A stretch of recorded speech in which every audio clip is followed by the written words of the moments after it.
Welcome to Rough Drafts, How God Writes His Love in Our Stories, a podcast that explores the faith journeys of our friends and neighbors in Burns, Tennessee. Everyone has a story to tell, and in this podcast, we'll hear powerful and inspiring stories of how God works in the ordinary lives of people like you and me.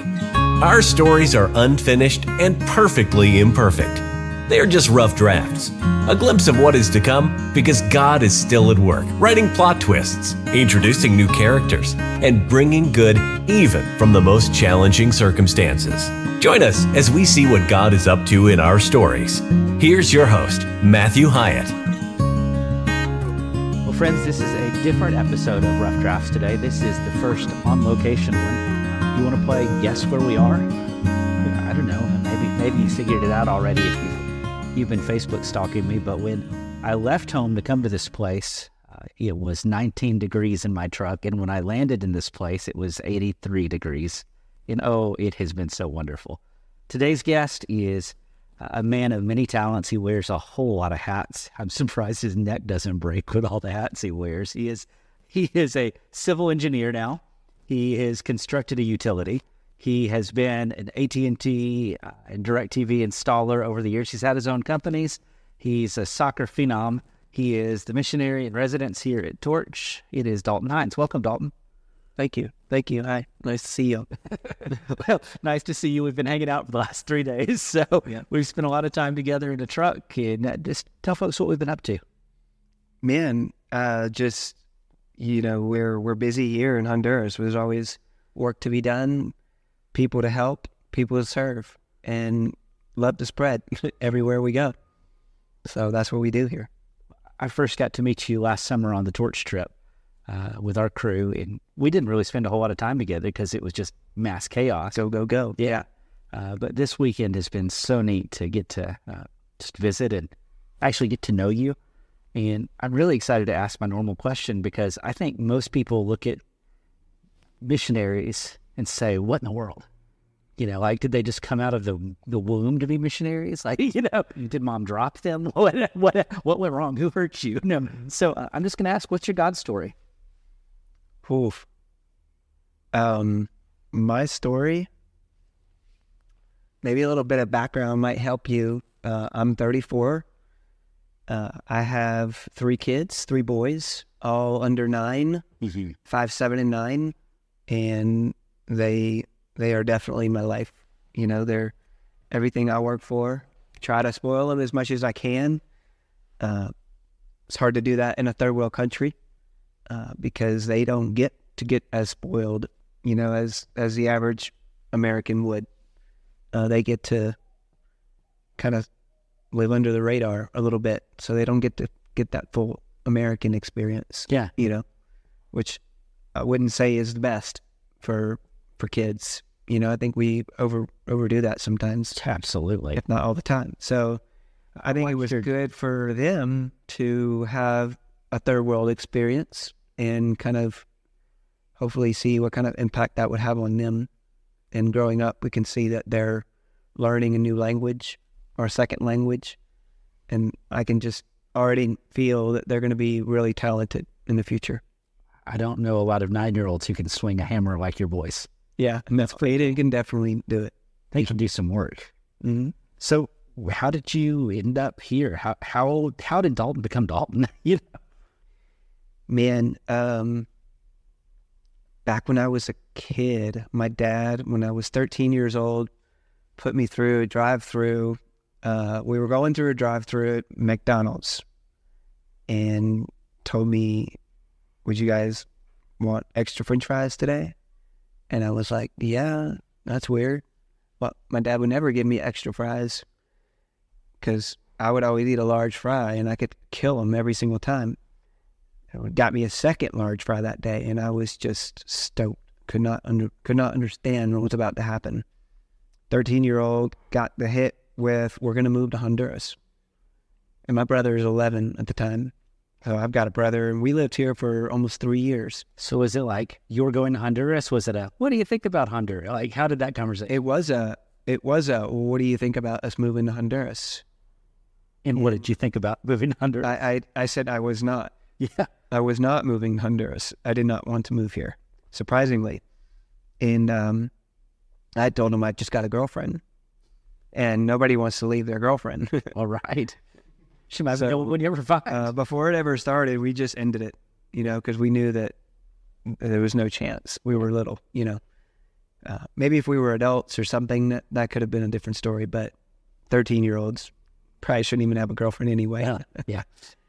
But it was just, first true love kind of story. And that went downhill quickly, but that was totally okay. I had been used to moving many places. My dad was a youth minister in many different places.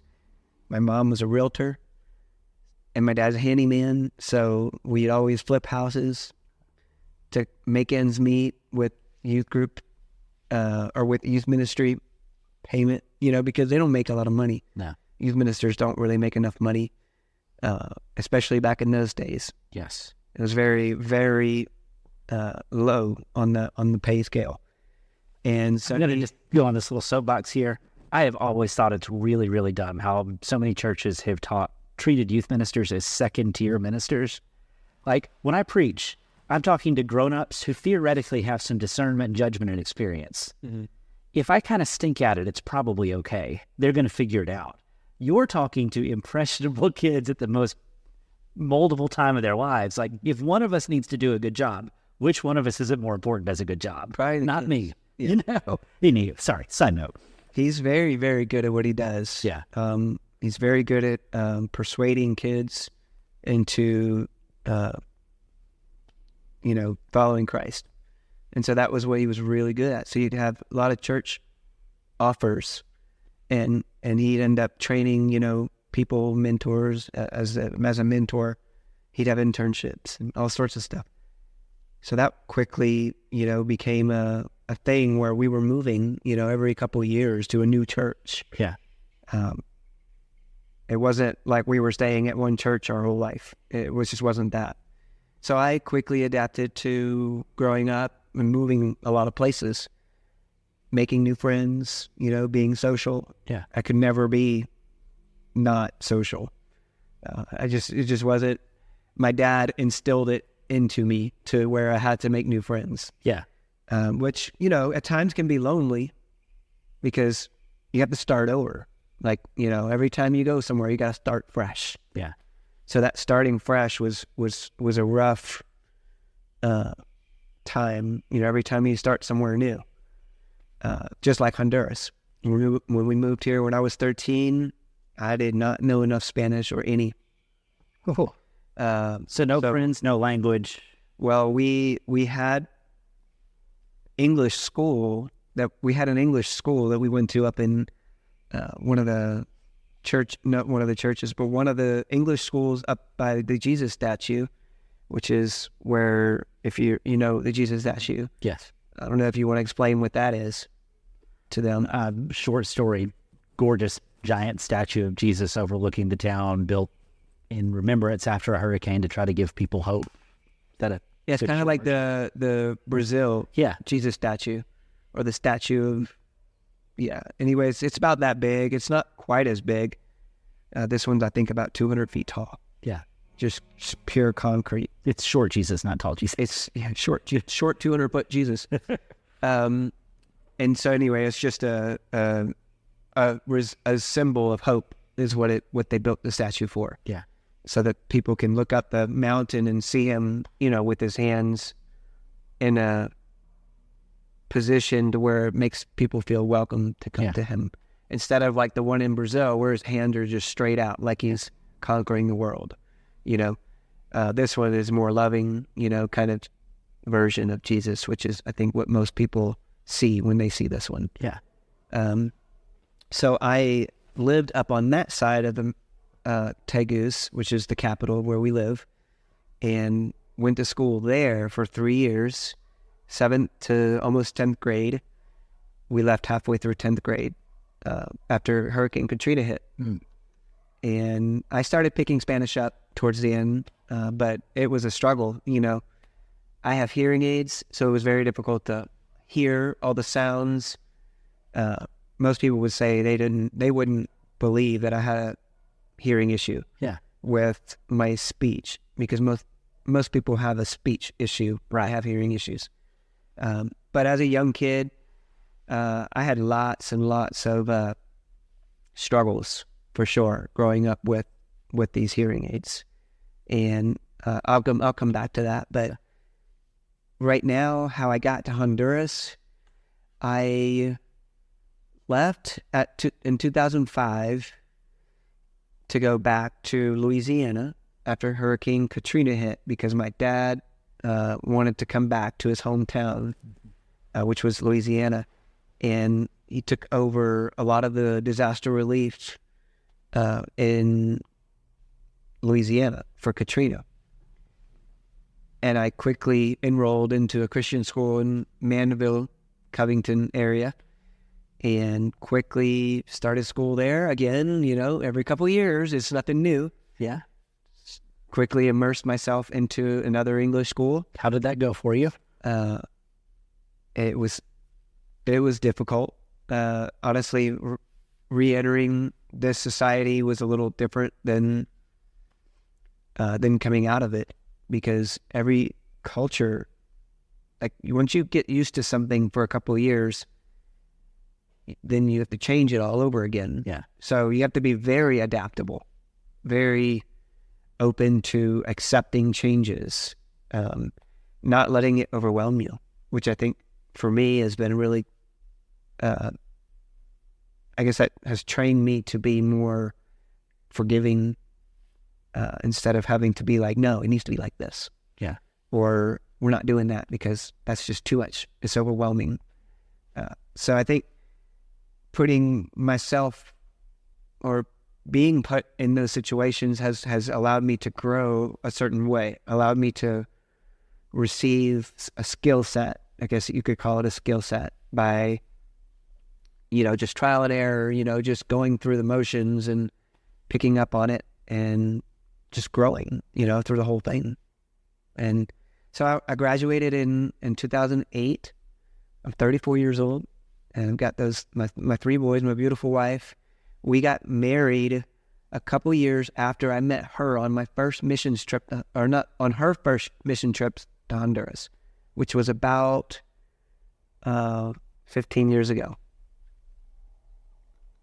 15 years ago. I can just hear your dad making some comment about how, see, look what happens when you come on a torch trip. You might find your, I take that back about 13 years ago. Okay. We've been married 11 years, and we were engaged for a year and dated a year before that. So it's been right around 13 years. Very cool.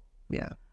So you talked about moving a lot, and you were in different places in Louisiana, different places in the States. Then you're in Honduras, and then you're back in the States, and now you're back in Honduras. I've heard people describe missionary kids as third culture kids because nowhere is home. Yeah. Did you experience that? What was that like? Yeah, I don't personally, as a child, I do remember, like, as far as a place growing up, no one home. We must have had probably 20 plus homes, that we lived in those 20 years. Yeah. So every year it was a different home. So no, I never really would call anything home. Just my family would be home. Yeah. Wherever they are, So how does that affect you? How does it affect me? Yeah. In what way? I mean, does it feel good to not be tied down to a place? Does it feel like you missed something? Is it hard to build lasting relationships if you feel like you move every 2 years? How does that shape who Dalton becomes? I know that's kind of a deep, hard question. Yeah. I guess it could shape anyone if you, I guess more than anything for me, it's about, I guess it helps you realize where your priorities are. Because if you prioritize wherever your home is, and you make this your home, because you shouldn't, if you think about it. You really shouldn't make this world your home. There's a song about that. So, yeah, we all know it well. This world is not my home. I'm just a passing through. Yeah. We all know that song.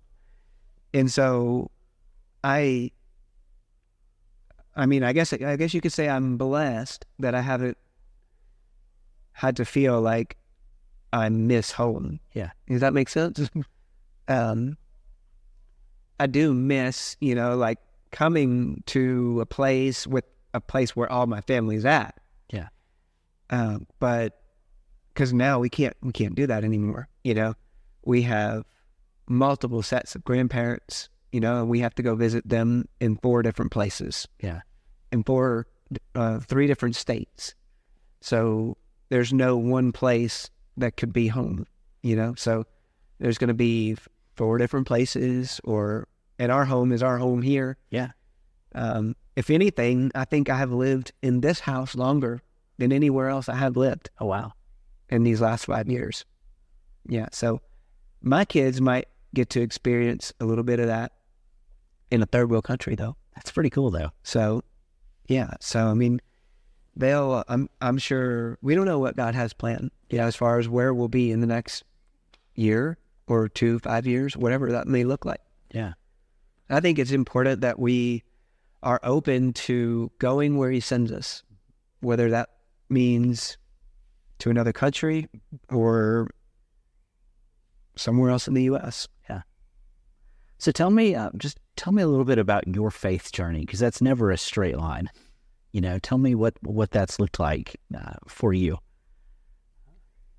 I was baptized at 11. I was 11 years old.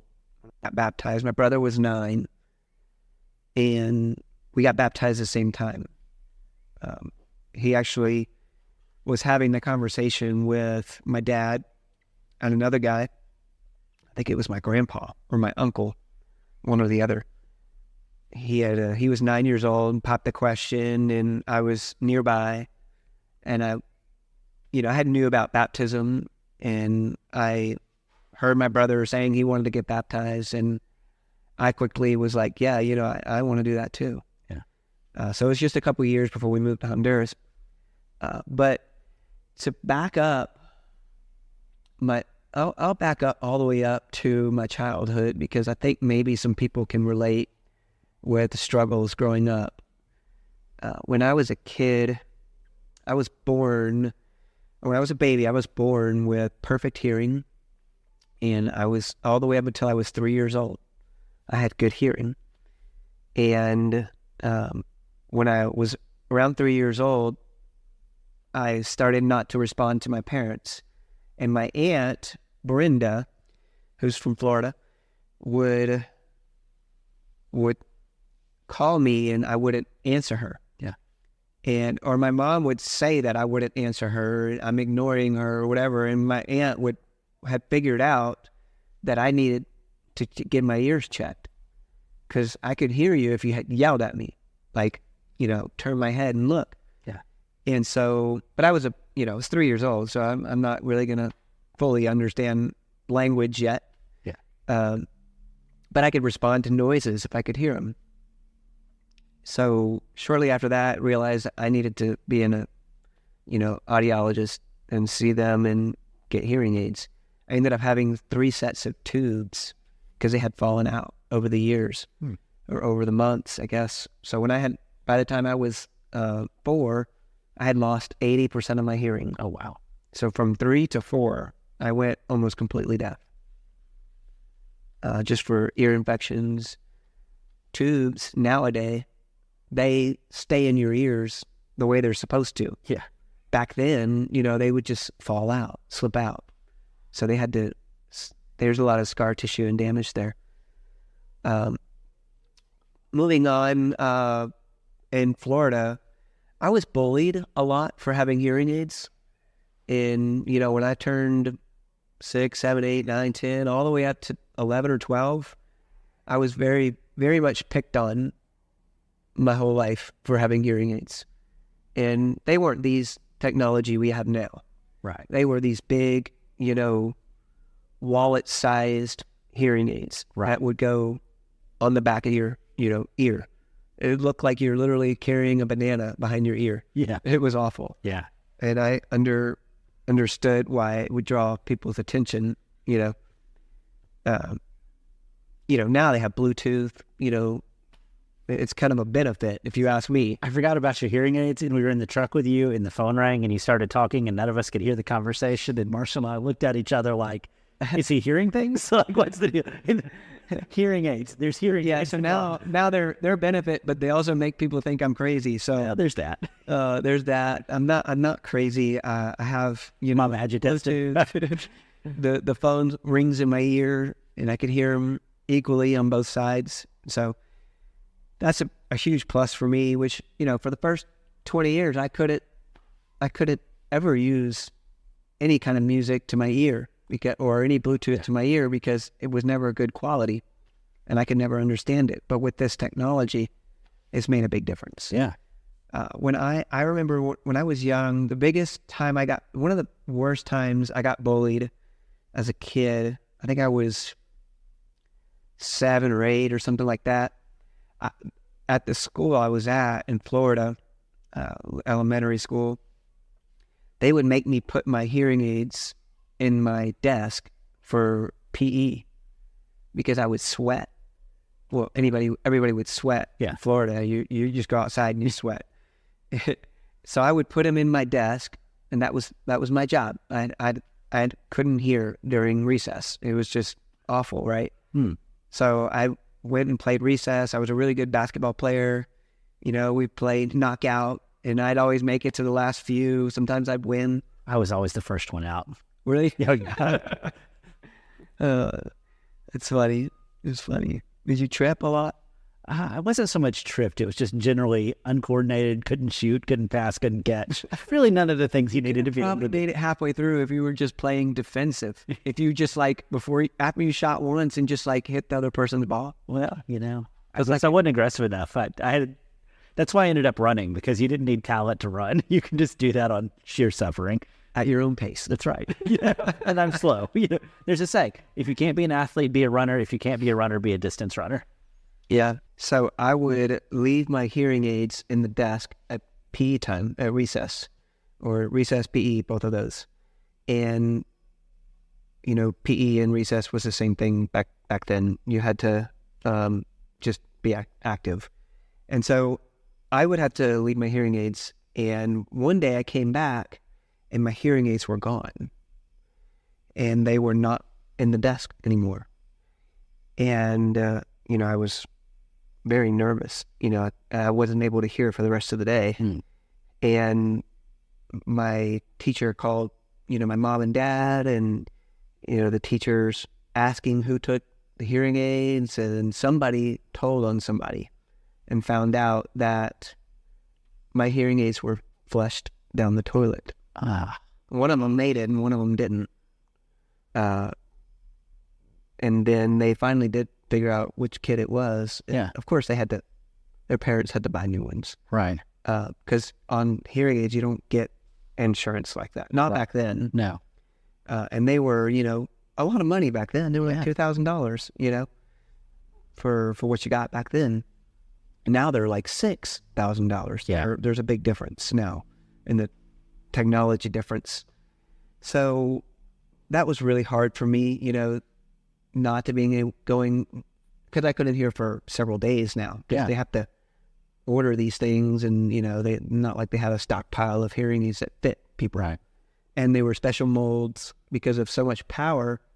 The sound would come out of your ear if they didn't seal very good. So that was a tough time for me growing up. I say that to say that I didn't get to have a normal life growing up. I didn't get to have all the benefits of being able to hear, being able to, see, have all the other benefits except for hearing, and a lot of people would say, I'm not qualified to do certain things because I don't have this skill set or this, tool to work on this or whatever it is, where I found that God is using the people that really aren't capable, but he's equipping them to do so.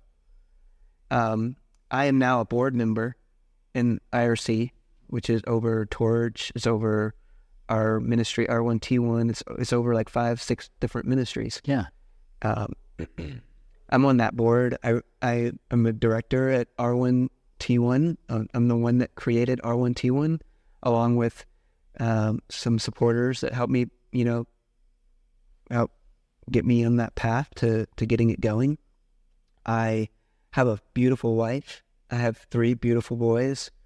I shouldn't be able to have done all of these things because I'm not qualified. I have a hearing issue. And most people would stop there and give out and just say, I'm not qualified. I shouldn't be a missionary overseas. I shouldn't know Spanish. I'm deaf. Yeah. Like these are just so many things that how many people in the States or Americans or even in other countries would say, there's no way I'm going to learn Spanish or learn Chinese because I can't hear what they're saying. Just quit immediately. Yeah. How many people do you know would just say, it's not for me and quit? How many people do you know that God has called on and they said, no, that's too much? Where I was lucky to be, in the position in my eyes nowadays is that I see it as a blessing because it's something that should have detoured me from doing what I'm doing now.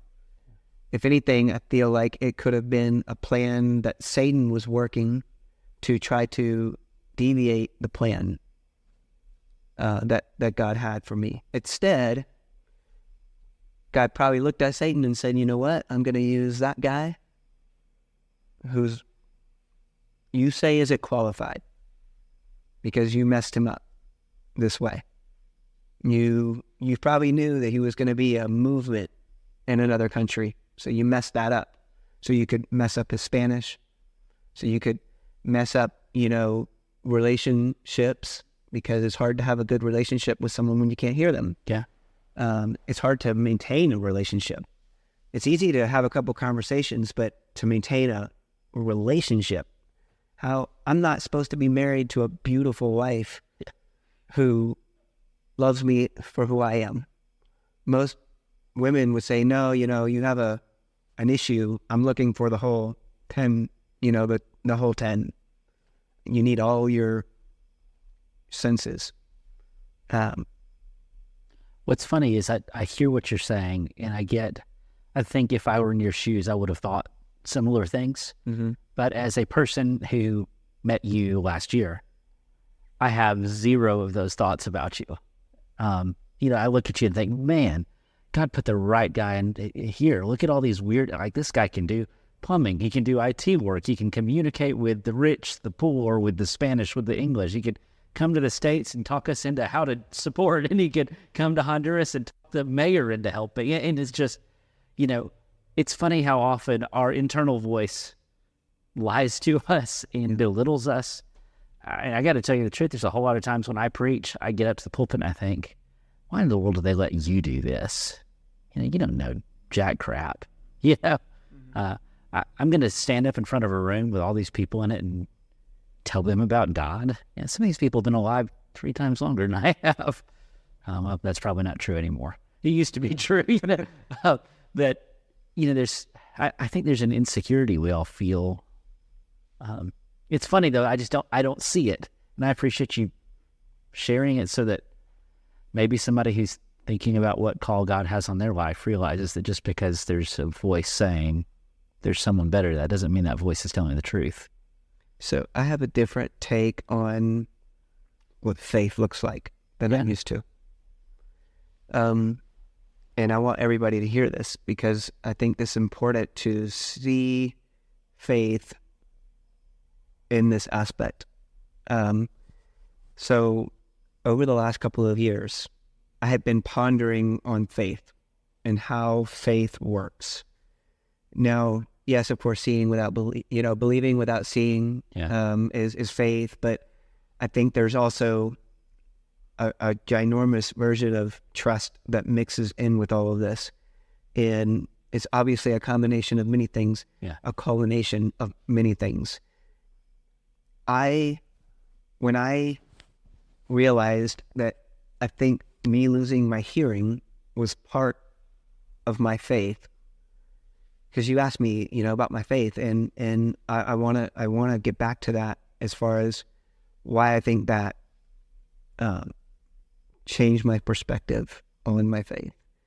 And for me, I was at a church, I think in August or maybe October, somewhere in there, September, October. And I was talking to them. I did a class, and I was telling them about, a little bit of my backstory with my hearing aids, kind of like I'm telling you now. And I went to explain to them why it was important for God to see the plan done through me and not through somebody who has all the means and the qualities, if you will. Because, God will take the broken and do the task. He always does. He always finds the weak to do the things that the strong can do, and in place of the strong. Yeah. He always takes everyone else, that turns it down and finds the youngest, the smallest, the weakest, or whatever it may be, to execute the task. Yeah. And so in my case, I feel like I was chosen this position as a missionary, as an example to be for other people, so that he can say to the rest of the world, whoever may be listening to this story, and say, I chose a deaf person to learn Spanish, to go into another world and teach and preach and love, as simple as what you can do. You can do it as well. And so because first of all, if you ask pretty much anybody in these days, if you have a disability, we'd love for you to go. Almost everybody are going to say, no, I have a disability. Obviously, I can't do that. That's like the number one thing. The reason, that's the excuse. We can't do it because there's a disability. Yeah. But I think, honestly, God can use that disability in his favor. There's people in the Bible, one of the disciples who had a thorn in their flesh. Paul had a thorn in his flesh. Yeah. And Jesus could have taken it from him. But he said to him, do I really need to take it from you? If I take it from you, then it will be so easy for you. Mm. If you get to walk through the struggles and walk through it and still say that you fight for him, imagine how much more powerful this could be. Yeah. That you could have said, no, God, I'd rather just have it healed. Right? I don't want to bear this thorn. Yeah. So getting back to my point, I used to pray for him to heal my ears. I quit praying a long time ago about that because I realized that was selfish. I was being very selfish to try to get my hearing back. Now,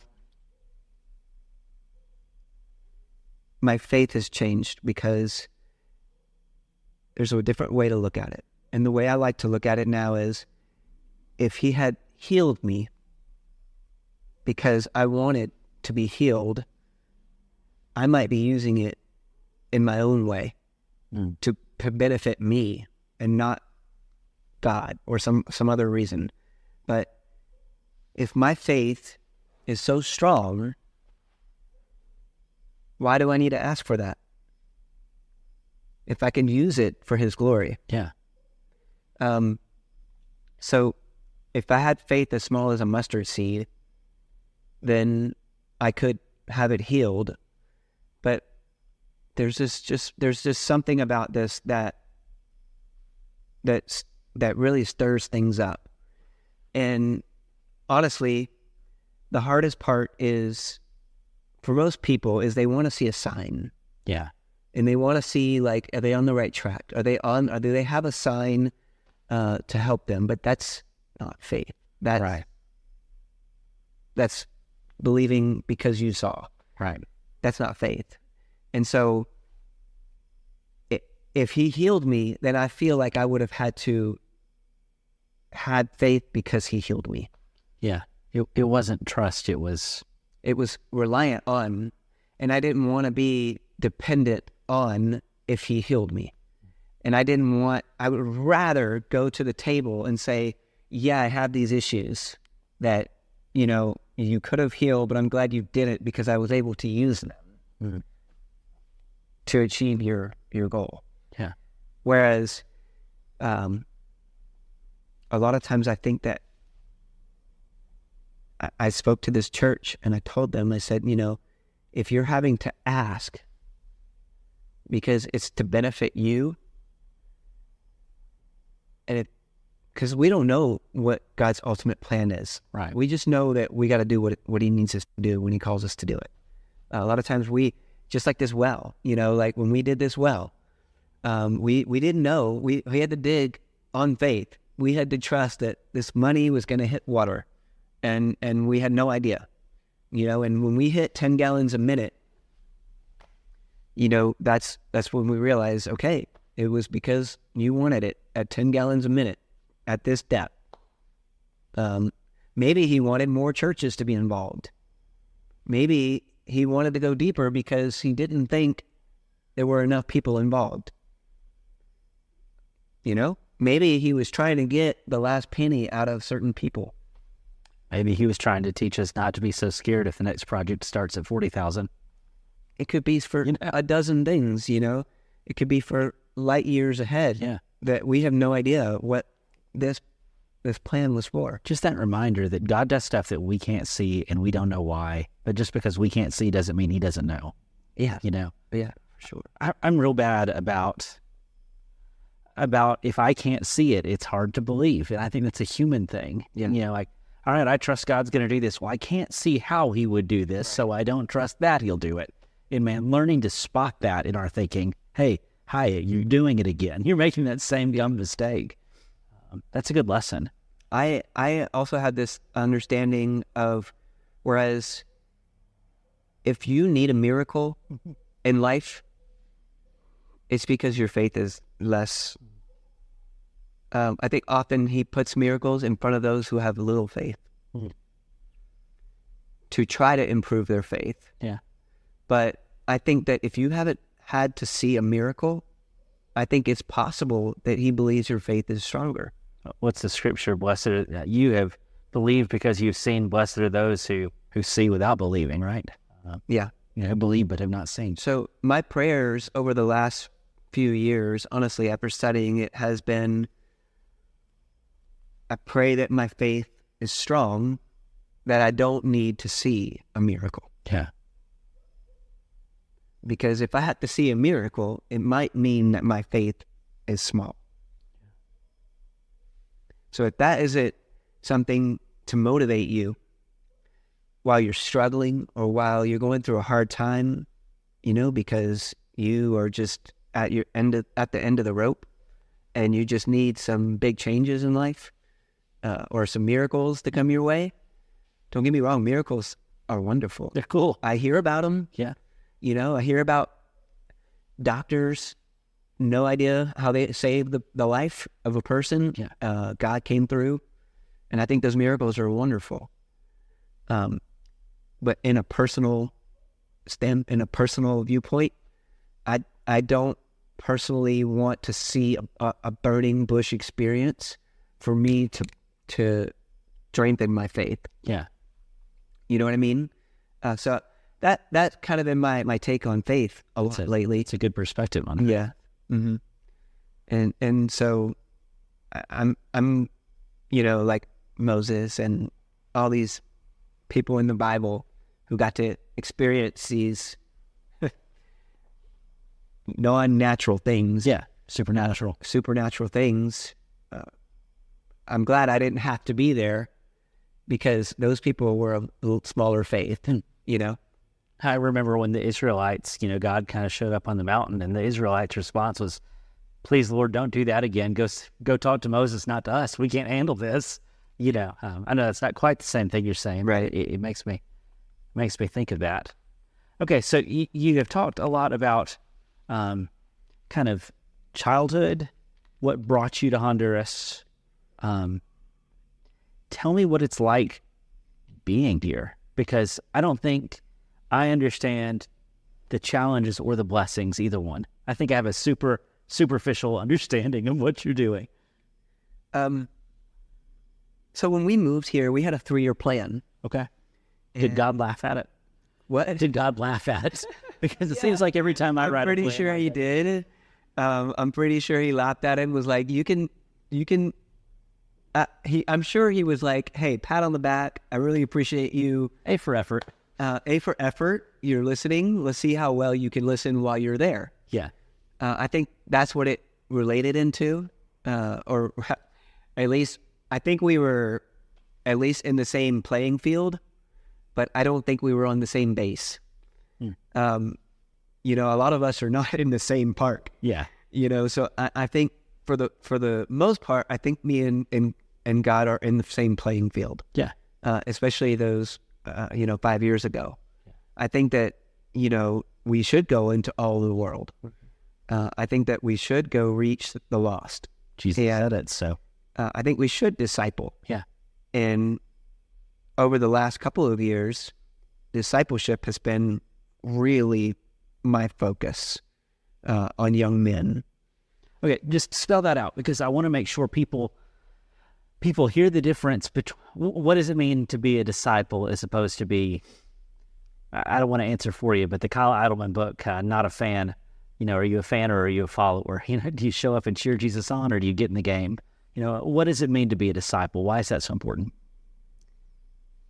I think I shared once earlier with you, but my take on when I read the scripture to make disciples, I mean, obviously it's very simple. Go and make disciples. Yeah. Go into all the world and make disciples. I think that weighs really heavy. Yeah. I don't think it's like, hey, you should go do that. I think it's like training, it's education, it's loving, it's friendship, it's relationships. I think that it's in depth instead of just go. Yeah.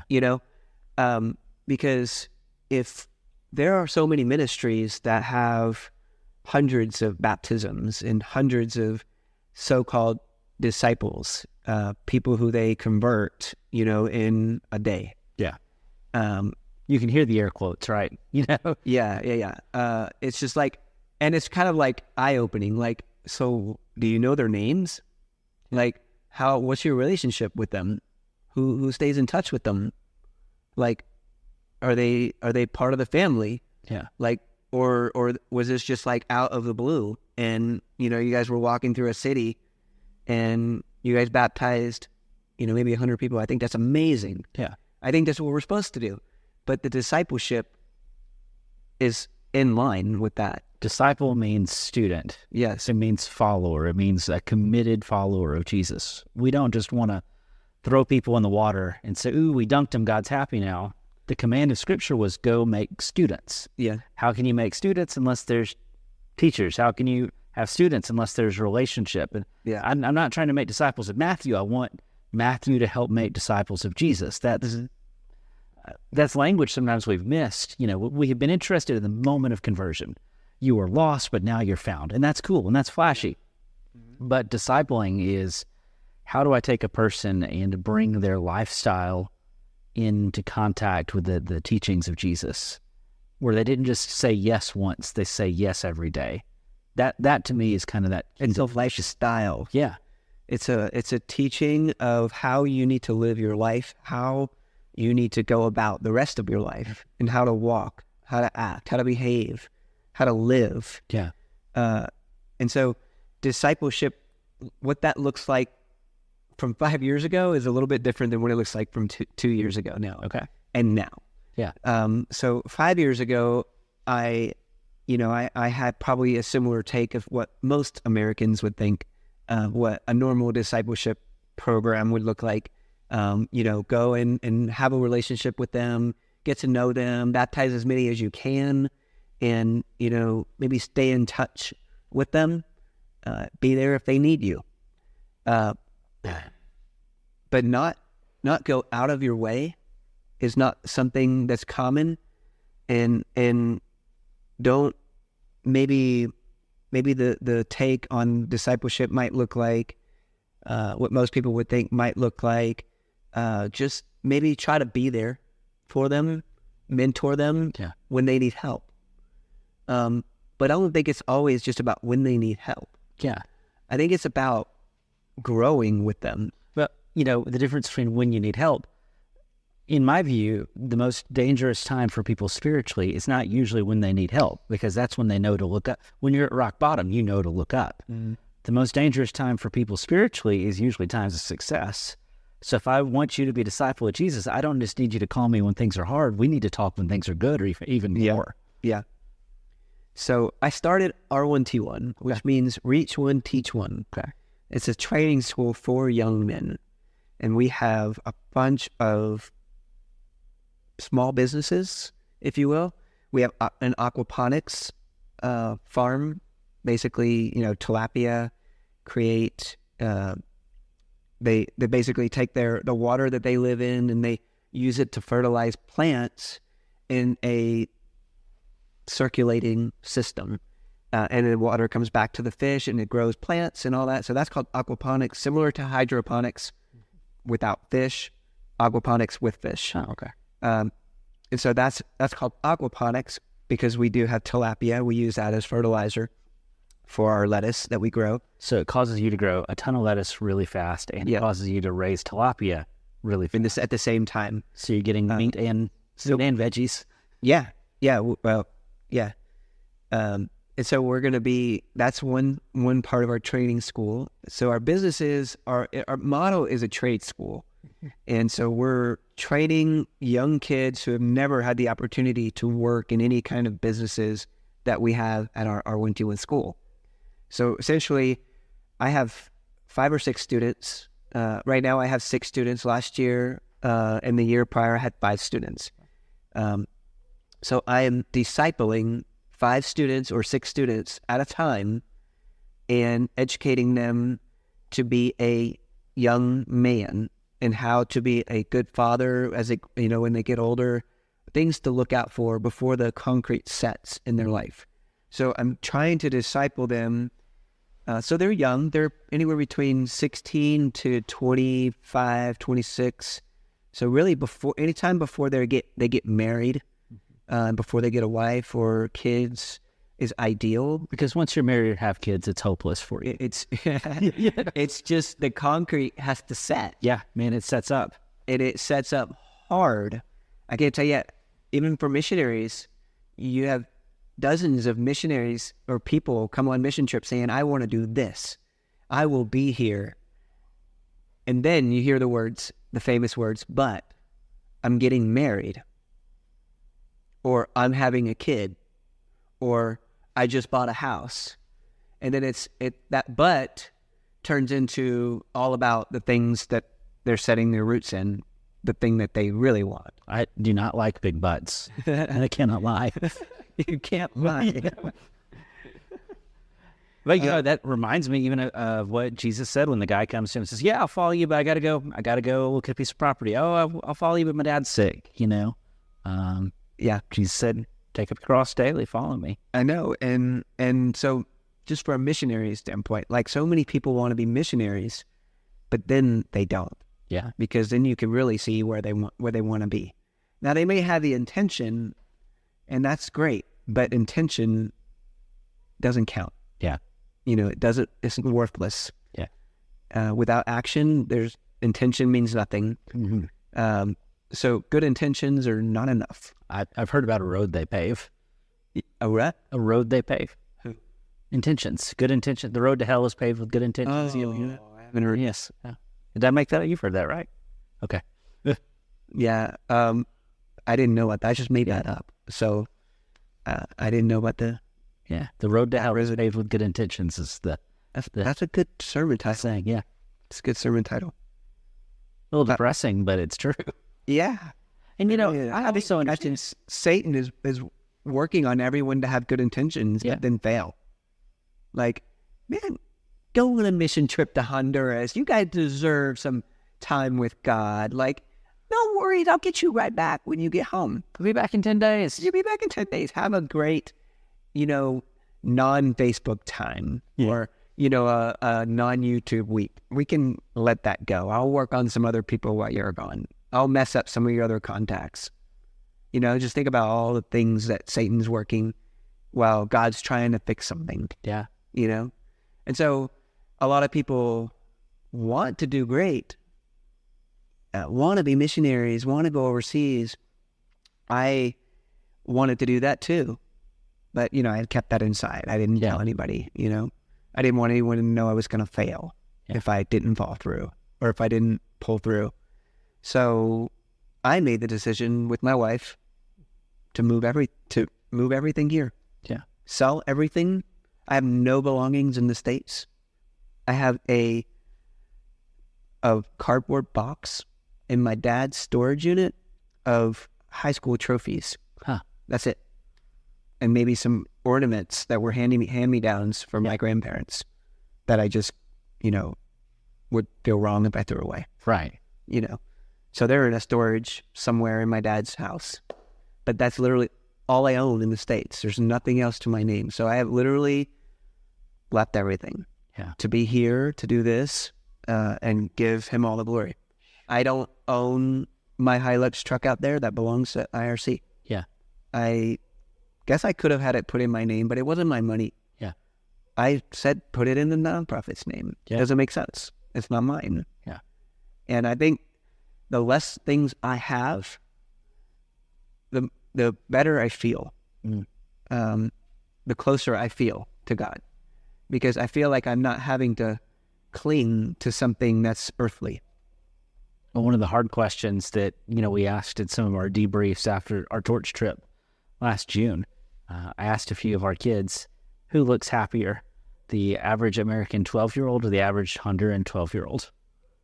And every single person said the Honduran 12-year-old. And I said, but they don't have any of the things you think you need to be happy. What's the difference? They don't have a video game. They don't have a cell phone. They don't have, PlayStation. They don't have food and water. Clothes, shoes. And then you kind of think maybe Jesus actually meant that stuff that he said about consider the lilies of the field, consider the birds of the air. The Gentiles worry about what you'll eat, what you'll drink. Don't you trust me? We've come back to faith again, haven't we? Yeah. It all comes back to faith, doesn't it? Yeah, it does. Man, So that'll preach. Huh? That'll preach. Yeah, it will. It always does. It always comes back up. I honestly thought that when I moved here, I would be more stressed because they say first-time missionaries are very stressed people. Yeah, the numbers are like insane. The numbers on the scales, apparently, if you look them up online, they're 8 times more than the most person with stress. Yeah. Like, you can Google it. I'm sure you can find some crazy numbers on stress levels of a missionary. Yeah. I would say the first year, maybe it felt like that. But then after that, working on my faith had really brought that down. And I don't stress about those kinds of things anymore. It did amaze me to watch you these last few days, how you just, when I'm in my ministry back home, like I sit down and I start trying to work on something, and then the phone rings and I've got to deal with it. And then before I finish dealing with the thing the person called me for, somebody walks in and and you get frustrated because you don't get to do what you want to do sometimes. But these past few days, your interruptions have had interruptions on top of your interruptions on top of your interruptions. And you never once showed a hint of being flustered or irritated. You just rolled with it. Yeah, I think that's one of the coolest things to have in a Christian is to not get frustrated. If you could be a Christian that doesn't get frustrated, don't get me wrong, there's frustration always in life. And I'm not trying to make you a saint here, but Yeah, no. if I say much more nice things, you're going to Of say this course, is your I get funeral. frustrated, but just maybe not about the things that maybe you can control, like or you can't control. Like, I shouldn't get frustrated about the things that I can't control. Yeah.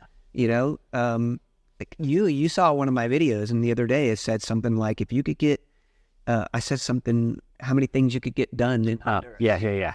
And start out your list with so many things on the list. Yeah. So like, if you, I'll tell you, let's say you had 5-6 things that you wanted to get done. In the States, you could get them all done. Yeah. Easily, every day. If you have 5 or 6 things you wanted to get done every day, 9 out of 10 of those days, you could get every single one of those picked off your list. Yeah. In Honduras, specifically Honduras, I can't speak for other countries, but in Honduras, if you want to get 5 or 6 things done in one day,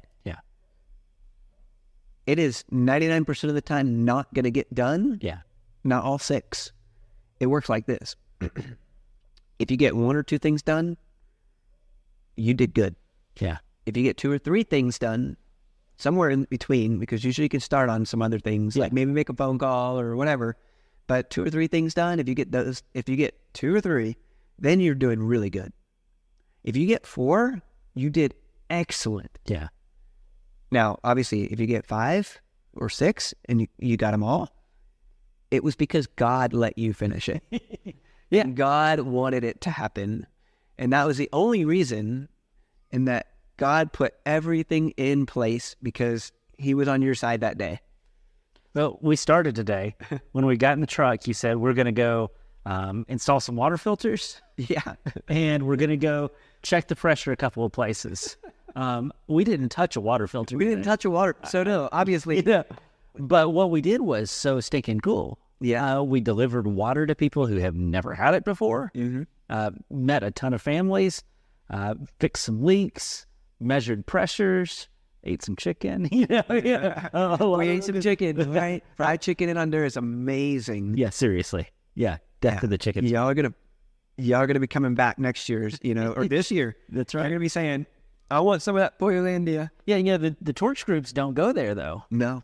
So, like, you're going to do a head count one day, and I'm going to be missing, and you're going to find me, and I go, hold on, I'm trying to get some fried chicken. I'm still not sure how to order there, but, well, I had to tell that story with them. You're just going to be pointing at, like, whatever's on the menu, and there are pictures up there, luckily for you. Well, I'm going to get in trouble because I'll be yelling, I Like, want not breast, down. I want breast. Down one, not the little leg. I want the breast, right there. The big one. Pachanga, I don't know. Yeah. Well, Dalton, what else? This is yours.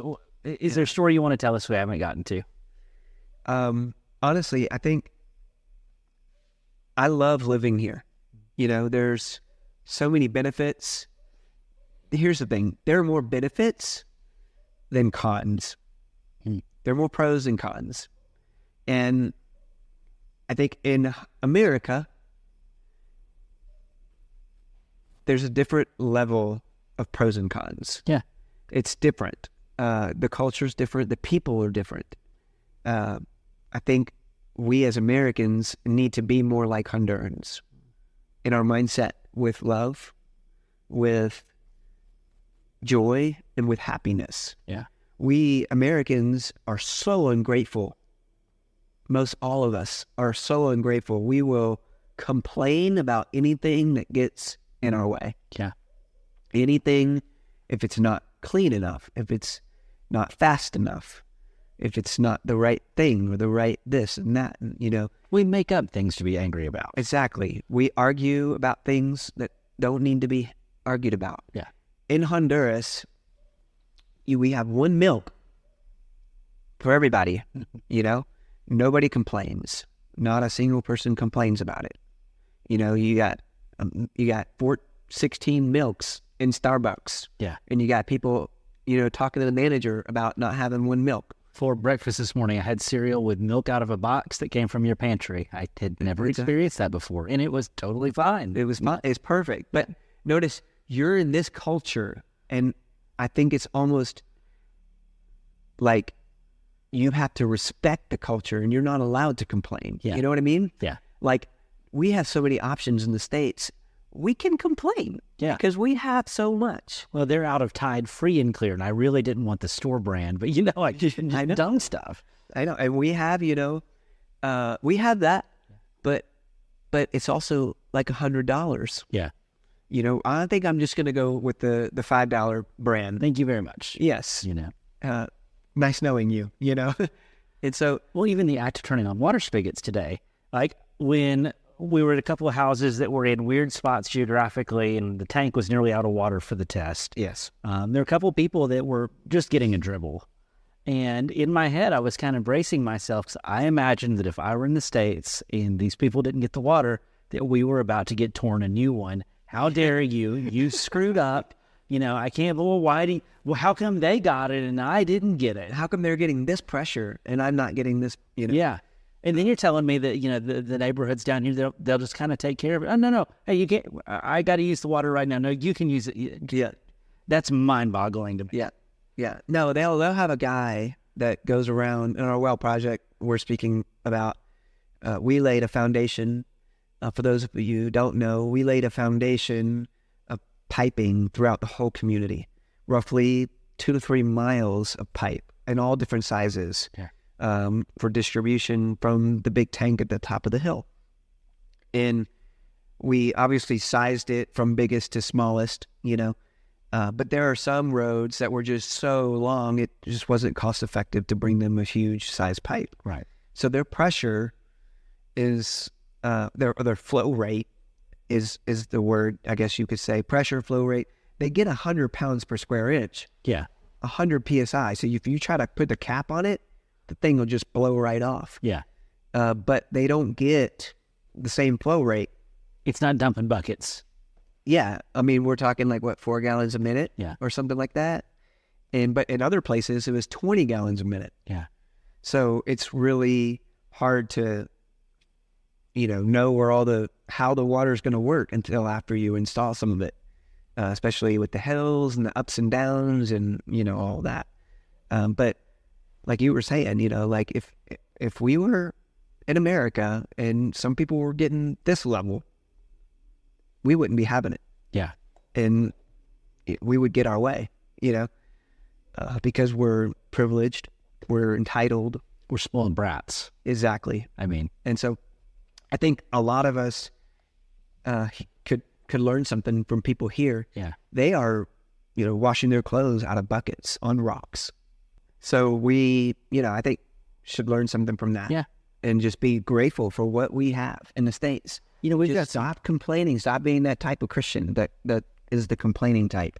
It is amazing to me how many people are our type, and I'm probably going to get in trouble if any of these people ever listen, but the sort of people who come to church once a month, and when I see them at church, they are always the first one to tell me the thermostat's too hot or too cold, or we didn't pray for their prayer request, and you just sort of want to shake them. Yeah.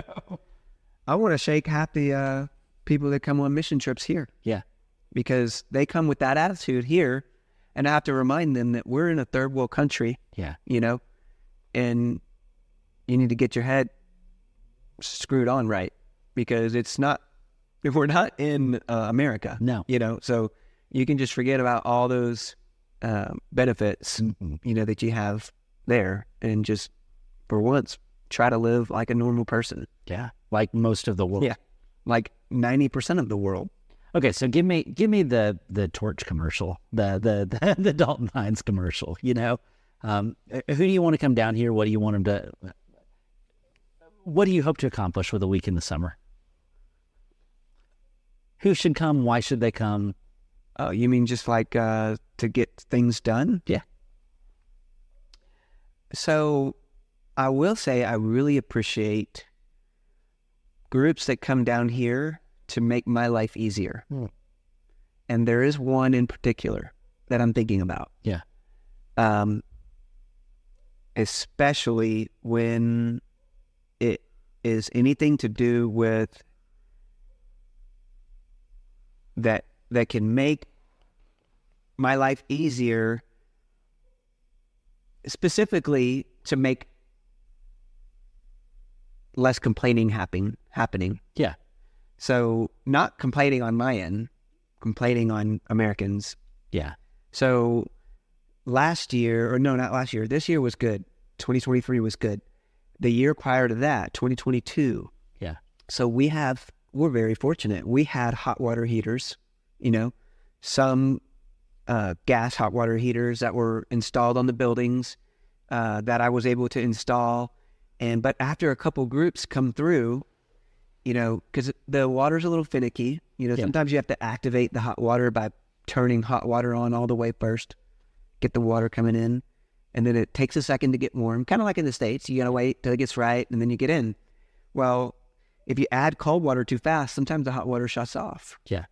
And so immediately they would get out, dress themselves, come find me and say, "Hey, Dalton, my hot water isn't working." "Oh, okay. Did you finish your shower?" "No, I hadn't gotten in yet." "Oh, okay. Well, let me stop what I'm doing and let me, stop meeting some people that I've never met, and I'll come deal with your shower." That will happen maybe 20 times throughout a summer, like 2 or 3 times per group. Yeah. Which is common. It's not that I don't want to help them, but there's just things that don't always fall in place. It is funny too, because as soon as we got here, that was literally one of the first instructions that y'all gave us. Yeah. Here's how to make the showers work.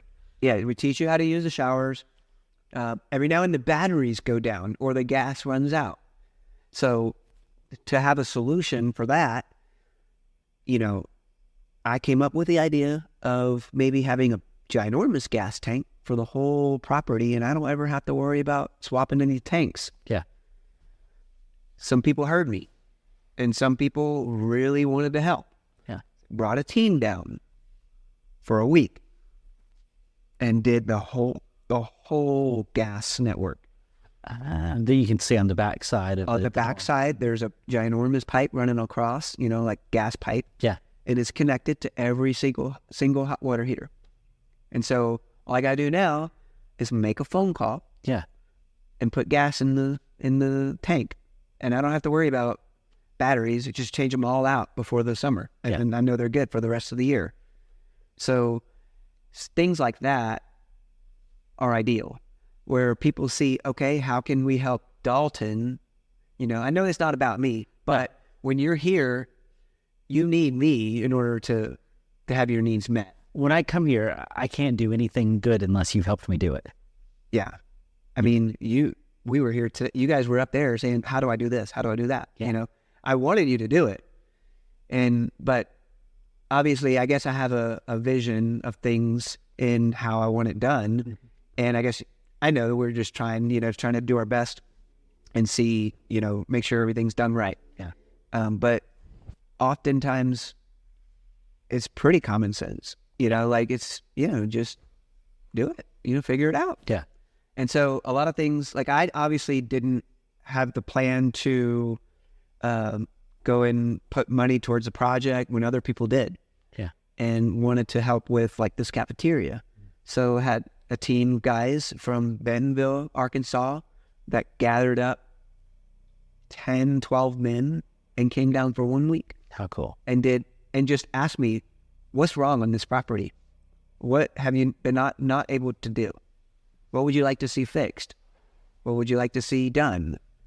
What's slowing you down?" And they came down here for 1 week. And I said, "Well, that gutter needs to be done. That saved me from having to pay somebody to fix it. Yeah. This whole place needs to be tiled. We've been on this concrete field right here, or this area, for a while. It needs to be concreted. We need a bathroom over here. There's one bathroom for the cafeteria is not enough. So they put 6 in. So there's 3 girls and 3 guys. So all that's been super beneficial for the improvements of Aquaviva, which is our compound where we host teams. And so those are things that show love, because it wasn't about... I love what the guys told me when they came. They said, we want to help the people that help the people. And so when they found me and they said, we want to help you do what it is that you do so that they can come and do what they need to do. So for them, that looked like bettering the property, here. And it turned in, they made it a mission trip to do that. And so that was really cool. I think if I could, they were going to come this year, but they decided that the timing, it was short notice. They tried to pull one together. They wanted to have more. So they're going to send funds instead to do similar things that I need done. And people don't understand how important that is. It is. So without our nonprofit here, really, it's very difficult to get things done. Yeah. We had a camp of 95 people. Who came to this property. We maxed it out. Yeah. Literally maxed it out. But we wouldn't have been able to do that if that team hadn't come, that year. So we have so many cool people that come down every year. Yeah. And I really appreciate you guys coming, because now you guys just get to have a little taste of just being here in the normal setting instead of just go mission teams, Yeah. We get to have a little more personal one-on-one time. Yeah. You get to know a little bit more about me. I get to learn more about you guys. It's just been a blessing to be with y'all. I was so excited about this trip, but the reality of what it has been so much beyond what I thought this trip could possibly be. Really? It has been such a neat experience just to see you and your family at work, to see what it's like here when you're not on a bus with 80 Americans, just to see how this well project works, to see the reality of what makes sense, what doesn't make sense, what's easy, what's hard, what's cheap, what's expensive, just to see. And I wish, I really do truly wish that I could get everybody in the church at some point to have an experience like this. A mission trip experience? A mission trip experience, just to learn to get your head out of your rear and see a different perspective. I don't think that overseas mission work is for every single person, right? I mean, I get there's legitimate reasons for people to do it, to not do it. I know there's health stuff. I know there's commitments. I understand those things. Not all of those things are excuses. But there is a place for each one of us, I think, to do our part of discipling. And part of what that is sometimes is sending. Sometimes I can't go, so it's my turn to send. I don't know. Your operation here is just fantastic, and I have just truly enjoyed getting to spend extra time with you and your family. So thank you for that. Yeah, I appreciate that. We certainly love having teams down here, because if it weren't for mission trips, yeah, it's very difficult to create missionaries. Mm-hmm. My dad used to be part of a program, I guess, that was trying to unite contacts, missionary people in this country, to try to come up with a good plan of communication. So if you had a passport issue or something, you could fix it with this person, because we're in a special circle, if you will, missionary circle. And there was a meeting, a whole bunch of people came, and it didn't turn out to be the best type, because everybody had their own opinion on the matter. And so one of the guys, and I'll never forget, my dad told me this, he said, one of the guys said, we need to stop bringing mission teams down here. They're wasting so much money flying here, and then, they do hundreds of thousands of dollars worth of money over a 10-day period, and then they leave. Imagine what you could do with $100,000 in 10 days. And so my dad said, so you're saying we shouldn't bring mission trips down. We should just ask for their money and put it in the mission field. And that's what he was like, yeah, that's what I mean. And my dad says, how many of you have been on a mission trip?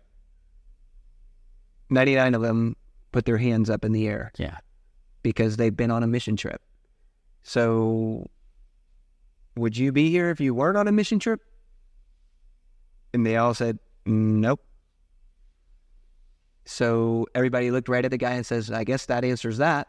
It's nice when it works like that. Because it's because of mission trips. Yeah. So if the trips weren't available, people won't be here. They won't know that there's an opportunity to serve in this country. And I get the legitimacy of it would be nice to have the money in some different ways. Like I think there are some concerns. At times. Yeah. But there is something about going and seeing that changes things. I wouldn't be in ministry were it not for mission trips. I mean, the bug of ministry was planted in me in domestic mission work. And domestic led to international, and the whole shebang. Fort Burns is stuck with me now because of a mission trip a long time. It's part of my God story. The youth minister took me on a campaign before I was baptized, before I was a disciple. And I remember thinking, should I be allowed to do this? Like, it's kind of fake, right? Like I'm representing a thing I haven't bought all the way into yet. But that experience cemented for me, this is the side of the universe I want to be on. I want to be on this Jesus team. Like, these are the people, this is the stuff. He is the one. That's condensing a lot of story down into 3 sentences, but there's just some real value. Yeah, for me, there's more impact. I feel like I can do a lot more for Christ. I feel like I can talk to more people. I feel like I can teach more people and not have to hear everyone's opinion on the matter. Yeah. There's so many more things for me that I feel like I can be a part of and just serve. It's not that it's easier to serve. I mean, I think that it is easier to serve in Honduras because of the poverty. Yeah. And just maybe the vast beautifulness of Honduras, and you just get these amazing sunsets. We have, beautiful hammocks that you can just sit in and just, like pray right there. I know you guys were hanging out in a hammock for like 30 minutes one of these days, maybe longer. Yeah.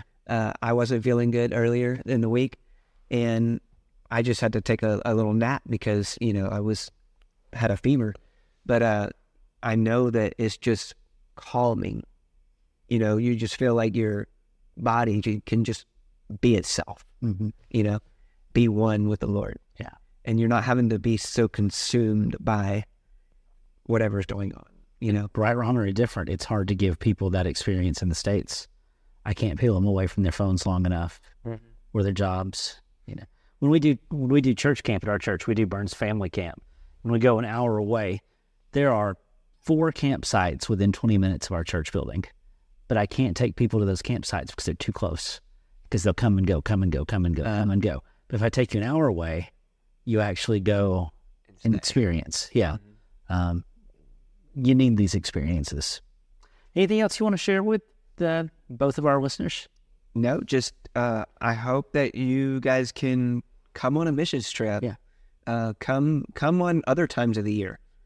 I think that it's really cool to have couple people come, every couple weeks. I think it's really cool to just get a feel for it, and to see. I was telling you about having just having people coming down is really nice. Just a change of pace for once. Yeah. Instead of just having to go 100% in the summer, because when we're here in the summer, it's a little crazy. For me, you are working 24/7. I don't sleep. Yeah. Like, my sleep is probably from midnight to 4. Yeah.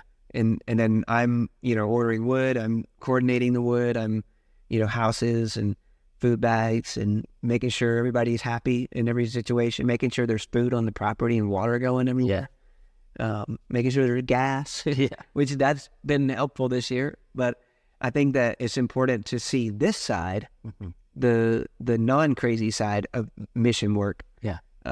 And also the rewarding side of it, because most people don't know, but when you guys come on a mission trip, you want to see the reward instantly. Right. Because you're wondering, like, have you made the impact? But in reality, I get to see the reward that y'all did after. And I think that God allows me to see that sometimes the rewards come with a little bit of time. For example, you guys may have built a house 2 years ago, and they may not be part of the church, and they may still not be. But next year, they might start showing up. Yeah. And this has happened multiple times where those families show up out of the blue and then just become permanent members. And so it's not about trying to get them in the church right now. Yeah. It's about the seed, and God will put them in when they're ready. Absolutely. We don't have to rush God's timing. He knows what he's doing. No. And so I think that is important for you guys maybe to see that it's important to wait, be patient with the people that you guys encounter. And, it's okay to keep in touch, with me and say, hey, any updates? Like we're praying, and we hope that everything's going according to plan, or God's plan, whatever that is. Make updates or whatever. So I love when you guys come. I love the mission trips, and it's a great, I guess you call it a burn. You just kind of burn all your energy through the whole summer. I bet in August you just collapse. Oh, I do. Yeah. Yeah. I take I just, me and my family try to just sleep for 2 days straight. Yeah. Just don't even leave the house. Yeah. Yeah. Okay, one more question. I've said one more 18 times now, but you've got a really cool YouTube channel, some social stuff. Tell people how to find you and what you're doing. Yeah, it's new. It's very new. So we don't have a lot of followers yet. But we imagine that it's going to get thousands and thousands and maybe even millions. Yeah. Because I do have a YouTube channel, and it was designed to give people an experience of what it could be like to be a missionary. And it is called Missionary Experience. And you may have to search pretty hard for it, or go on one of our Facebook pages and find us through those links. I'll put a link in the show notes too, so everybody can. That would be great. If you do that, it'll help people get there quicker. Yeah. But essentially, I made this video because I don't want people to feel like the missionary life has to be the suffering type missionary. Yeah. Now, I know that I personally don't think that God wants people to suffer. Yeah. Maybe during tests and things like that. But I don't think that he wants to see his children suffer. Yeah. So I don't want people to think that, okay, in order to be a missionary, I have to be suffering. Yeah. So I don't feel like I'm suffering. I'm a missionary. Yeah. I do not ever feel like I'm suffering. He is always taking care of me, always taking care of the need, whatever it may be. We've never been stuck, we've never been on the side of the road, thankfully, yet, So we'll pray that it keeps it that way. Don't jinx us for the ride to the airport tomorrow. No. I might find some wood and knock on it. Yeah. And so I think that this experience, this YouTube channel that I'm creating, we've only got maybe 5 or 6 videos up right now. But they're, 5 or 10 minutes long to give you kind of just a day-to-day, just one day out of the week, every week or so. And then we're going to maybe post this video as well of this week when we're here. How cool. Of the Well Project. So it'll just be up there with our channel, and you guys can share it with people as well. I mean, I just love it because I think people sometimes think that a missionary is like wearing a short sleeve white button up dress shirt and a black tie, knocking on a door 24/7 or hitting people with Bibles. But in your YouTube channel, you're talking with people and you talk God stuff, but you're in the hardware store and you're in the grocery store. Yeah. And you're explaining about what you have to do. That stuff is the cost of admission to have a conversation about Jesus. Yeah. And I think that it's important to let people know that it's not all just about banging the word on people. Yeah. And because obviously it's a lifestyle. Yeah. It's a lifestyle that, it's not a homework. It shouldn't feel like a homework. Yeah. It's discipling should be a joy, should want to be around people, should want to be, loving people around you. So for me, it's just been we got to share this a different way. Yeah. Maybe, though that's how I've been doing it, sharing it in a loving format, because I could tell you right now, there's a couple workers that I've been working with for 5 years or so. Yeah. And a youth minister 5 years ago used to be here and knows the kids that I work with. Yeah. They're just really good masonry people. They're really good at stuccoing. They're really good. I basically hired some people to teach them how to stucco. Yeah. And then I said, you're going to learn everything you know about this, watch him and learn everything you can from this professional. Yeah. And then I'm just going to not hire him for the jobs. I'm going to hire you. I'm going to hire you. Yeah. And then you guys will basically have a job anytime I have work. Yeah. And they were like, okay. So they've been now with me 5 years. How cool. And just me being around them for 5 years, I can't think, but maybe a handful of times we may have talked about actual scripture, reading it. But they do know about God. They do know about love. They do know about morals, good morals, loyalty, and just friendship. Mm-hmm. And I like to try to use this as an example. Just when you're around the right people, you become better. Yeah. I think that's true for anything. Absolutely. Who you hang with or people who you turn into. Mm-hmm. So they know I'm a Christian person. I would never do anything that's, unjust. Yeah. And so they adapted over 5 years. They were not the best kids at first. They, in fact, the youth minister over here came just last week. Yeah. I gave him a laptop, for his graduation gift. Me and Gail Davison went in on it. I got it here. She paid for it. I just paid for the shipping and all that. So we gave it to him, as a gift. We couldn't really raise any money for it. I guess nobody knew that this kid was, so there wasn't donations made or anything. And that kind of stuff is a little depressing when you're trying to raise money for a $150 laptop and you can't get any money. Yeah. That's really pathetic. Yeah. Like it's $150. Yeah. And what's even more pathetic? When a Honduran person puts $5 towards the donation, and then only $10 were received from the States. Oh, wow. From everybody. And it was posted on Facebook, it was posted everywhere, and we couldn't raise any money for it. Isn't that amazing? But the fact is that the news just didn't make it to all the ears. Yeah. So, obviously, I'm sure we could have pushed it more, but it was $150. Yeah, you can't push something so little too hard. Right. So we just decided, let's just not post it and take care of it ourselves. Yeah. Us missionaries do that all the time. Yeah. Because it's just when we have to ask for other people, when we have to also ask for ourselves,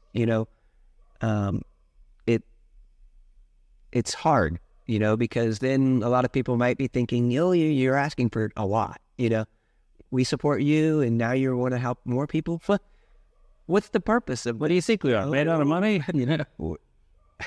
So we just did it ourselves. Yeah. It was just, and so that youth minister walked around the property. He hadn't been around here in a while. So he came and he started talking to those workers who he knew as punk kids. Yeah. And those workers that have been around me, have changed a lot. And he came to me and said, Dalton, I don't know what you've done with these kids, but What have you done to them? They're good kids. Yeah. Like, they're not who they were, and they're good kids. And I'm like, what do you mean? He's like, I used to know them as punk kids, and they have problems. Yeah. And now, since they've been around you for 5 years, they're great kids. Yeah. And I think that he could see that over the last 5 years, that it's not like a Bible study thing that's going to just change this all in one swoop. Yeah. It's a relationship, discipleship feeling that changes people. So I think that when you were asking me about discipleship, earlier, that I think it has a lot to do with relationships, time, and just staying in touch all the time and mentoring them through the whole process, not just, and also calling out of the blue. Yeah. And being like, hey, I just thought about you, let's talk, let's catch up, tell me everything. We should have done this sooner, you guys, you know what I used to do? Some really cool advice. Go through your phone, call every single person. Yep. Every single person. Hang on, I got to delete a lot of contacts first. Try it. Pick one free day. Start at the top. Call whoever's on your list and just say, hey, just thought about you because I was scrolling through my phone and we hadn't talked in 6 years. I just pulled it up. My first one's AAA insurance. Do I call them? Yeah, don't call that. Okay, just wanted to check. You know what? If you want to call them, you say, God bless you. Have a good I don't have a flat tire or anything. I just want you to have a good day. But anybody that you could potentially disciple, yeah, and be a part of your life again, they will value you so much more than you realize. Yeah. If you make the phone call. And it's so simple. Like, I like to do that every once in a while. Yeah. And I've got 700-800 contacts in my phone, and obviously I can't get to them all in one day. Right. But it doesn't hurt to set a schedule out. Hey, I'll work on the A's and B's today. Yeah, A's and B's. And you can set up a plan in your schedule and say, you know what, if they don't answer, I'll call back, tomorrow. Yeah. Maybe, or just shoot them a text instead. Yeah. If they don't answer, and just start going down the list. Man. And then it's just, you don't understand the seed that plants. I haven't seen you in a year and a half, or it's been since high school since we've talked, or I've known you since we were kids. Would it be possible to have a coffee, and just catch up and see how you're doing, get connected? So many cool things that we could be doing in the States that we aren't doing. Yeah. So discipleship can That's go good stuff. so far. Yeah, and it's not rocket surgery. No, it's not. It's Rocket science. no rocket surgery. Rocket surgery. Brain science and rocket surgery, man. Yeah, I've always used rocket science. Yeah, that's the right way to do it. I do it backwards. Yeah. It's like horse grenades and hand shoes. You got to be weird. Well, man, this has been super fun. Yeah. Thank you for sharing your perspective. Thank you for inviting us literally into your home, and giving us an opportunity to be with you and see some of the cool. You gave us a front row ticket to some of God's best work, and that's really cool. None of this happens without all the support that we get. Mm-hmm. So I have to thank all my supporters. Yeah. Because none of this happens. So I just want to say thank you. You guys for coming, this interview, or this podcast, and just all the people that help towards Torch, IRC, and supporters, and just donations. Like, okay. One more thing. Go for it. What's the thing that you're dreaming of that you want to do right now that $10,000 make a big difference for? How much? 10,000. I just picked up a number. 10,000. 5,000. 300. 10 million. I don't know. What's the thing that you're dreaming about that you... Obviously, I have an R1T1 school. Yeah. I'm trying to make it self-sustainable. Okay. So that I can create a school that can be self-sustainable. So the school trains young men with all these jobs. Yeah. There's these small businesses inside while I disciple them in the process. So we get to have this relationship together. My goal is to finish R1T1. Okay. Meaning, purchase the property there that is on, because we rent it. It's a storefront. It's a road front, sorry. And it has a couple phases that need to be done. Right now, we finished phase 1. There's phase 2 and phase 3. Phase 2 is basically finishing out all the builds, the projects that are on the property. And then phase 3 is to purchase the property. Okay. And then once those 3 phases are done, the school should be creating self-sustainability, which means the things that are growing in there or the things that are being built can be sold for a profit, and the school will be self-sustainable. Okay. And the self-sustainability is crucial because most churches love the idea of getting out of a ministry if it means for a few years, and they can look forward to something new. I think personally, nobody likes a 30-year contract. Yeah, it's like a mortgage payment. Yeah, honestly, or a bill, if you will. And I think a lot of us missionaries feel like a bill to churches. And I personally hate that. If it helps any, I feel that way as the paid preacher. And I know I feel sorry for you, honestly. When you look at the budget and realize that you're like a chunk of it, it's like, you know. Yeah, a big chunk usually, and the worst chunk is the building chunk. It's always the building. Yeah, it's always the building chunk. That's like, did we really need to spend $2 million on the building? You know, like, it was just not necessary. Now we got to pay this every month. Man, it's tough. Yeah, and those are the worst decisions churches can make. Yeah. Like, it's just dumb. Yeah, but I get it. There's big churches. The eldership make those decisions, and we have to respect that. Yeah, for the most part, or go to another church. Yeah, you know. And there's reasons. There's different types of ministry, different places, and who knows? And if they have those kind of needs and they need them, that's on them. Yeah, you know. And I'm not. I can only speak for myself here. Yeah, and what I'll say is, if we get this school paid off to where we can purchase this property, and all the teachers will be there all the time teaching these trades, we would like to take profits from that school and duplicate the school somewhere else. So it can replicate. Sustaining. Maybe get 4 or 5 in Honduras going, and then maybe start branching out into other third world countries. I think estimate for phase 2 to get all the businesses up and running, probably looking towards $20,000 to $30,000. Not bad. It's not terrible, considering we need a block machine and a sawmill machine, and those are two of the bigger expenses, which probably put it close to $20,000.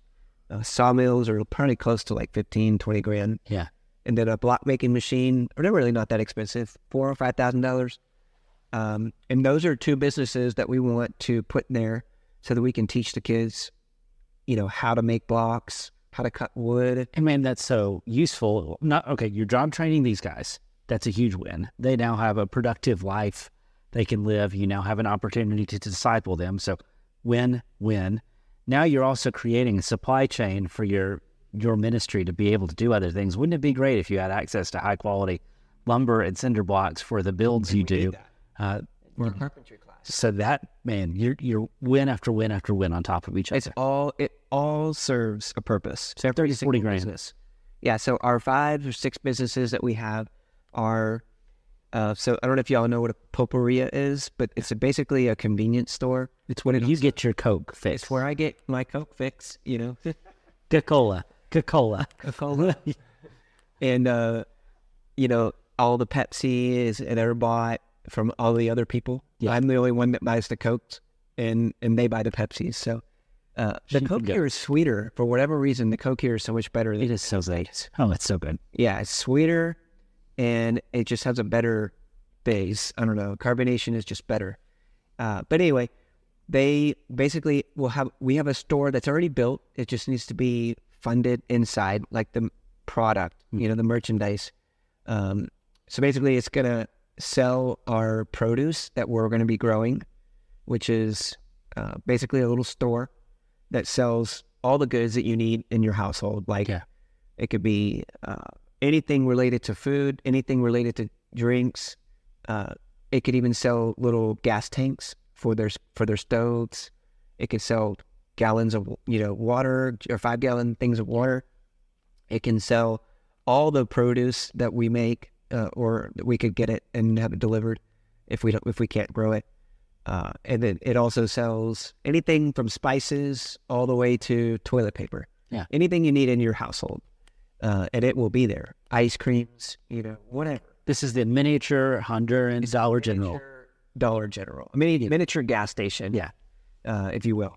And so these people can just show up, tell them what they want, and then they can, buy it. And then my students who will be running the place will often take turns in these businesses and get a feel for every business. Oh, cool. And they'll get to sell the item, document it, inventory. They'll get to order, so they understand how the business works. And how much will it cost to inventory out the pulperia? Probably to start, since from scratch, you have to buy everything, and then you just basically replenish it as time goes. About $4,000 to put a pulperia together. So that's basically stocking the store, buying the refrigerator. Yeah, Yeah. And then so the businesses are the pulperia, and then we have a restaurant, which is coming. We actually got $50,000 worth of donations for equipment. A bakery, restaurant, coffee restaurant. Those two things will be together. Okay. The container is the only thing we're waiting on, and to send it. So we have some people in the States who are very kind, who used to own a big, I think they like repair things. Okay. Or anytime like a big bakery place goes out of business or they upgrade, they always get rid of their old stuff. Yeah. And so they would take all their old stuff, refurbish it, and they would put it in their storage, and they would donate it. Oh, cool. So it's a very under the radar ministry. I won't say who unless they want me to. I'll reveal that in the notes. Yeah. Obviously, we can reveal that if they want contact information, if I can get that approved. Yeah. But they have agreed to send roughly $50,000 in value. Oh, how cool. Of equipment. So ice maker, baker, all the bakery things you need, ovens, fridges, freezers, coolers, warmers, everything you can think of, tables. And so we got all that donated. It's sitting in Florida, just needs to be shipped. Yeah. A container, and we're planning on making it a container type restaurant. Okay. Like that, it's like a food truck. Yeah. Basically. So it'll also have a drive-through on one side. So if you find us on R1T1, you might can see a couple of videos on the floor, on the layout of all the businesses. So we have the aquaponics system. That's one. We have a carpentry shop, which is another thing that they learn. We have carpentry classes for them. We have technology. We train them in plumbing. We train them in electricity, welding. That's shocking. Shocking? It's shocking. Oh, and electricity. Yeah, we shock the fire out of them. They think they're all tough until they get zapped. Yeah. So it sets them up. Yeah. Real good. You never seen somebody stand so straight in your life. I'm just saying, fundraising videos with that, I know would go a long way. Help these men stand straight. No, I have this idea. We could bring people on the torch trip in the summer and do like a Tase the Deacon project. Tase the Deacon. I'd contribute heavily to tase. Get tased or donate. I would pay money to tase specific deacons. Oh, that's hilarious. That'd be fun, wouldn't it? So we've got the property, obviously, at the end of all that. Okay, so that's the last phase 3 purchase. Yes, and so this property is quite large, and it would be obviously where we could put a building on the back of it. But this property is roughly $150,000, just because of the sheer size of it. I mean, it's commercial highway frontage. It's frontage, and really, you guys might think that's a lot, but think about what each one individual owns in the States. Yeah. We have roughly that in assets that we sit on, or maybe that we owe the bank yet, we don't. So, but at least we sign up, and this is a ministry that's going to be here forever, and so if we own this, we can kind of guarantee its time there, and it's just going to be growing from there. So imagine once that's done, it might take a couple years. I had hopefully planned a year. I was going to go do some small businesses on the side, create the money myself, but it's just everything here in Honduras is so time consuming. It's hard for me to do that. Yeah. Because my focus is God, everything God related here. Yeah. So I think that's common that if obviously we have to make sure we're funded, we have to make sure we're funded. Paul used to make tents, to stay alive, to do mission work. So I mean, he wasn't fully supported, or wasn't supported. I'm not 100% sure how he was paid, but I know that he was making tents to help support himself. So I don't think it would be wrong for someone to do a business to try to make a ministry work. Obviously, I think that would show more evidence that you truly love God. You're doing it for Him and no other reason. I worked bivocationally for the first several years of my ministry, and I miss that because it brought me into contact regularly with people that I would never be in contact with any other way. Really, it was a neat continuation of ministry. I love what I do now. Full-time work is pretty cool. There's more cool stuff to do than there is ever time to do it. And I don't know how I did it before. Once you've gone full-time, it's hard to go back. But there was something pretty cool to the tent making side. There's also just that nice little piece of, I make more in my secular job, so I can say whatever I want to say, a certain freedom that brings. But man, you've got some cool plans, and I hope maybe that some folks listening heard some of those things, and maybe this is, God's nudge saying, "Hey, that's the thing you care about." Yeah, nobody says it's going to be easy, but I know it's not impossible. Yeah, it's very, very achievable for something that can grow to be in, a multi-country, international, ministry. No one's doing the aquaponics thing. No, like you are. We're probably the only ones right now in Central America. Yeah. And you mentioned that your wife does chemistry. Yeah. So she's a chemist and probably understands aquaponics better than me. She understands how to dissolve my body, so I would assume so,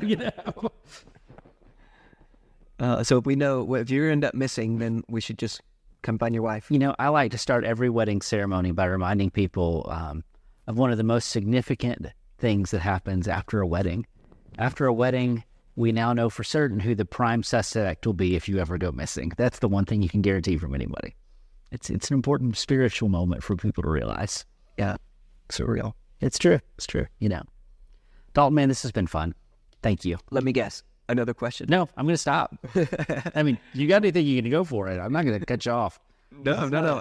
I'm done. But if you want to have another podcast, talk about other things. Yeah. Pick my Honduran brain. PickMyHonduranBrain.com. That's where you'll find Dalton Hines. There you go. I should buy the website now before it's too late. Before I get to it. I'm looking it up right now. Quick, go daddy. Well, this has been awesome. Friends, thank you so much for listening. Thanks for sharing this podcast with a friend, and I hope that you will look at the show notes for the links to IRC and Torch and Reach One and all of the cool things that are going on down here. And I hope that maybe this is your little nudge to try something new, to take a step. I don't know what it is, but most of us live our lives too comfortable, too simple. Not too simple, but too comfortable.